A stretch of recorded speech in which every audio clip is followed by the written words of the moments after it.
Live from our 7 Tasmania studios, your nightly news with Kim Miller begins now. Good evening, everyone. It's now just a week until Tasmania's borders reopen to the entire country.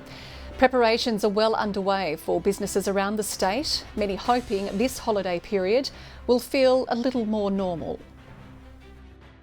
The festive season in Hobart's starting to look a little more familiar. The taste is back and we're well and truly underway with our bump in here at PW1. Festival goers will have to be fully vaxxed, but with borders reopening 1 week from today, organisers say the timing couldn't be better. The last count was 32% of all ticket sales were from the mainland, and that's every capital city represented. St John's Ambulance already preparing for increased activity at Hobart's waterfront. I think with the borders reopening, we'll expect to see a lot more people out and about celebrating with their friends, especially interstate visitors. And especially after the cancellation of many events in 2020, which saw a much quieter New Year's Eve for many. What we can see is a pathway forward, which is really exciting. But hospitality and tourism businesses are still scrambling to find enough staff to meet the upcoming demand. A lot of staff have been put out of work. You know, we were the third largest employer in industry before COVID. We've dropped down a little bit. Expecting an influx of people to arrive in the state next Wednesday. Flights at Hobart Airport more than quadrupling. The arrivals hall will be open and we're looking for lots of beautiful moments of families reconnecting. A number of Tasmanians are still warming to the idea. A lot of small businesses are being very apprehensive about the COVID start, and that's because I think we've been so safe for so long here in Tasmania. The opposition says some still feel underprepared. We're in the last week before borders open and there are still so many questions to be answered. The hope for many Tasmanians is that December 15 will be the last time we mark our borders opening back up. It has been a really long time since they've been able to celebrate Christmas with loved ones, and so having that certainty means a great deal to many of us. But let's be honest, I think Tasmania, if we can keep our doors open, is going to be a mecca for people to get down. Meg Sides, 7 Tasmania News. Biosecurity Tasmania is investigating a case of blueberry rust in the state's north. Farm operators detected the disease earlier this week and reported it, with the department now responding to reduce the chance of it spreading. Blueberry rust can cause extensive deterioration and plant death in severe cases. There are now 7 currently infected premises in the state, all in the north and northwest. As the bidding war for the 5th Ashes Test hosting rights heats up, the Prime Minister has gone into bat for Tasmania, declaring he'd like to see the game played in Hobart. Shane Warne today backed Melbourne over Hobart, but his comments came under fire from our Premier. A word of support from the person holding a job, only slightly more important than Australian cricket captain. And as for the 5th Test, I'm in the Tassie camp. That's a matter for Cricket Australia, but a Prime Minister's allowed to have an opinion on it. Scott Morrison backing Tasmania's bid to host the 5th Ashes Test. He says we've earned it after Blunston Arena lost a scheduled summer fixture. And for there to be one in Tassie, I think it would be great, particularly as the Afghanistan test obviously didn't proceed for clear reasons. Tasmania deserves an Ashes, and to be able to have one played here in Hobart would be history making. A Tasmania Tigers great also padding up in favour today. Ben Hilfenhaus played 27 tests for Australia and says our local children are missing out on seeing their heroes play. A lot of them don't get that opportunity, because it's always played across the ditch, so to speak. But not everyone is on board. Shane Warne today unsurprisingly backing his home ground, tweeting Hobart doesn't have the capacity worthy of a decider. Peter Gutwin returning serve, correcting Warne's claims about Blunston's capacity, also calling on Australia's greatest wicket taker to back history. Oh, he's a bit Melbourne biased, I think. As I said, I think it's about trying to get the game around the country. Hilfenhaus confident the ground will put on a match to remember. You've got to be quite disciplined early on that wicket, but it can definitely flatten out, and as a bowler it can also be very challenging as well. So it's a very good place to play cricket. John Hunt, 7 Tasmania News.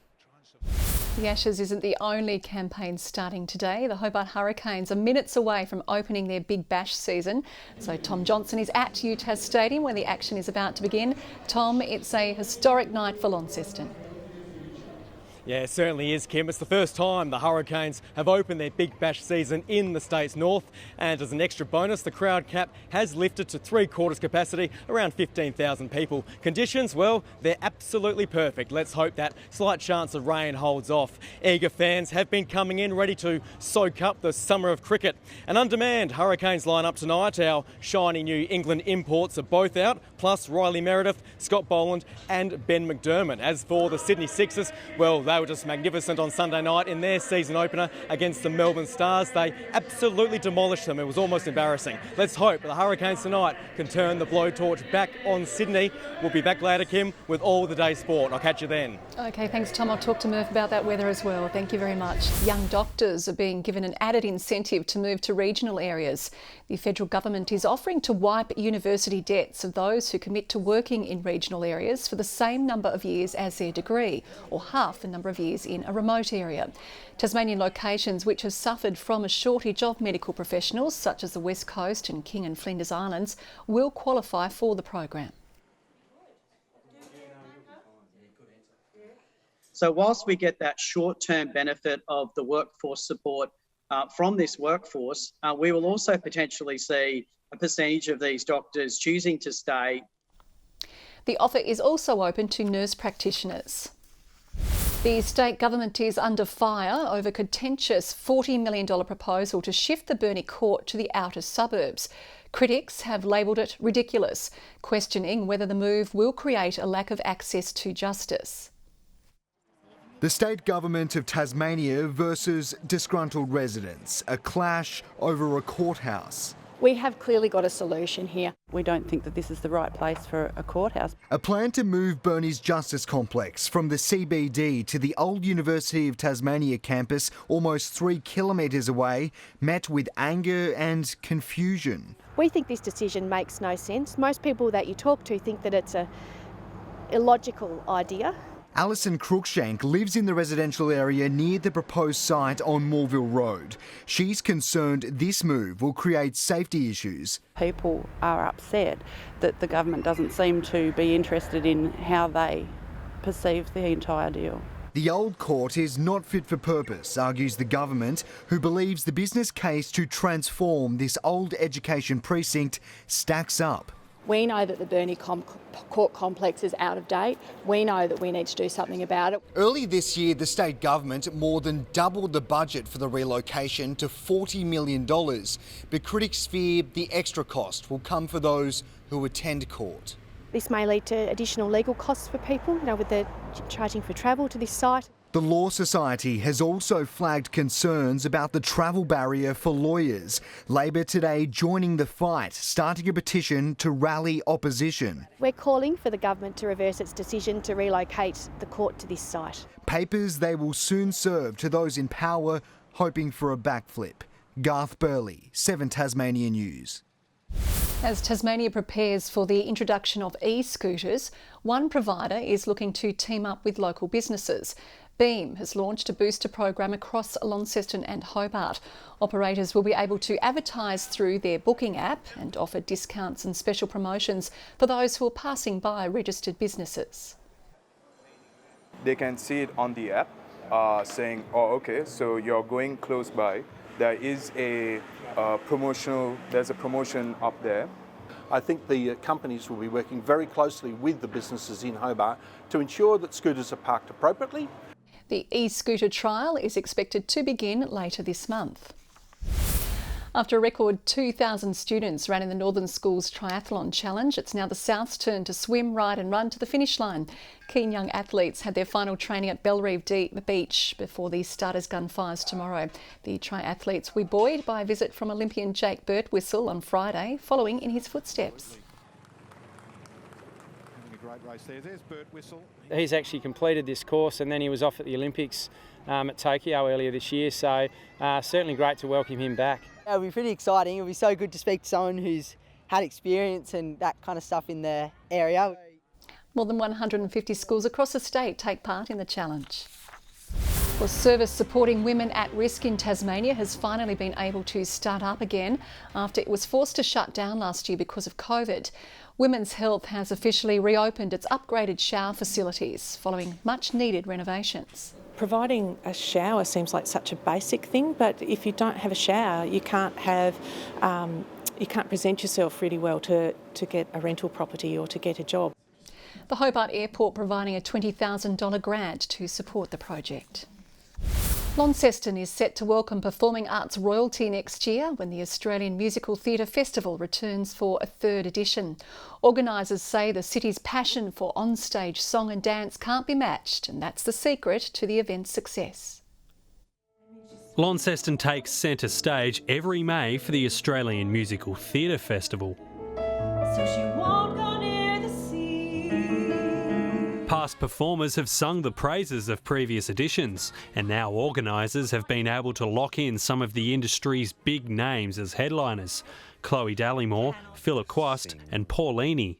I can't wait to come to Launceston next year and explore how to sing musical theatre with a contemporary spin. Philip Quast has the tradition. He performed in Les Mis on the West End. There's nothing bigger than doing that. They'll be joined by more professionals from the industry and run classes for young people, amateurs and experienced locals. And then some specialist things in quirky spaces around the city where we try and bring the city to life. This event has suffered like many in the arts with the 2020 edition cancelled, but its return this May was welcomed by audiences. We tripled our numbers, lots more people came. So there's no reason why next year is going to be better and better, and it'll eventually grow to something massive. And that's in no small part thanks to the host city. I was told that on a per capita basis, the support for musical theatre in Launceston, I think, is better than anywhere else in the country. And you can see that with the patronage from local productions. The performance schedule has been released today, with the rest of the program to follow in January. Josh Duggan, 7 Tasmania News. Luck Distillery has opened its new Hobart bar, which doubles as a shrine to Tasmanian whisky. On entry to Distill, patrons will be greeted with a Hall of Fame showcasing the state's expanding whisky industry. Tasmanian whisky has kind of core DNA that is a very rich malt, and it's something that sets us apart from the rest of the world. It's not better, it's not worse, but it is truly unique and truly Tasmanian. The bar will sell a range of Tasmanian drinks as well as Lark's offerings and is open from tomorrow. Jack Jumpers coach Scott Roth says last Friday's thrilling win over the Bullets has vindicated his decision to sign with the new team. The squad has now put that memorable moment behind them as they prepare to face the Adelaide 36ers tomorrow night. It was a night no Jack Jumpers fan will ever forget. Jet through upstairs for Josh Adams. He went to the next level. It was an amazing time with teammates, and I happen to have some family there as well. So yeah, just an incredible night. Yeah, I think it was a win for the state, not just us players and coaches, but the entire state. For the coach, who has spent more than a year away from his family, it was particularly sweet. Sometimes I just wonder, is it worth it? And that game, was a validation of it was worth sticking out. The focus now on their next task, the Adelaide 36ers. Adelaide are 0-2 this season, but came from 20 points behind to beat the Jack Jumpers in the Blitz. I don't think they've shown their full potential in their first two games. Obviously they're 0-2, but I think they're more than capable of winning a bunch of games in this league. Developing the offence, the next step for Scott Roth, as well as improving their performance at the free throw line. We got to the line quite a bit. We just have to capitalize on that, and I take some of the responsibility for that. We haven't done as much foul shooting at the end of practices that we need to be doing. But just playing 4 quarters is what we're after tomorrow night. Clint Steindale will play, while Nikita Mikalovsky has been confirmed to debut. Tip-off is tomorrow night at 7:35 at My State Bank Arena. John Hunt, 7 Tasmania News. Good evening, Hobart. 15 degrees today. Launceston the state's warmest with 21, Burnie 18 and Devonport 20. Most temperatures sat between 4 and 6 degrees below average. Smithton, Low Head, Friendly Beaches and Bushy Park 19. Grove and Strawn 17. King Island and St Helens 16. Lyawini a -2 overnight to a high of 10.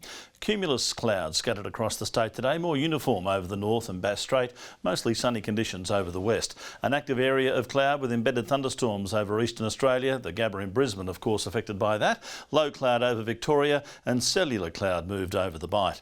Tomorrow the high persists south of the Bight, the troughs and lows continue over the mainland. Winds south-southeasterly at 15 to 25 knots over northern waters, but west to southwesterly over the south with a 2.5 metre swell. Hobart expecting a partly cloudy 18 tomorrow, 19 for Cygnet. New Norfolk a top of 20 degrees. Launceston mostly sunny, a high of 23, 18 the maximum for Devonport. Early fog but clearing from Campbelltown to a high of 21. Burnie 18, a mostly sunny bit of cloud over Strawn 18 and 21 for Smithton. St Helens tomorrow expecting a top of 17 and partly cloudy, same for Swansea, partly cloudy for Fingal and 18 degrees. UV as high as a very high 10 tomorrow. On to Friday and showers over the south and east, fine and partly cloudy for the remainder. Partly cloudy on Saturday, a possible shower for Swansea and Hobart. Not much change on Sunday, not terribly warm either. Sunny and warm however in Perth, partly cloudy in Adelaide, a windy day for Melbourne with a shower or two there. Showers in Sydney and not a great weather outlook for day 2 of the test. High percentage of rain, 70% chance of that in the afternoon along with a storm. Hobart, partly cloudy 13, cloudy in Launceston and Devonport as well. Yeah, La Nina working its way over Brisbane at the moment. Kim, even if it does sunshine all through summer for the cricket this year, it doesn't look like the English batsmen are going to be out in the middle long enough to need any sunscreen. Oh, you started a war. Thanks, Murph. Good night to you. Well, that's your news for now. I'll be back later with updates. Good night.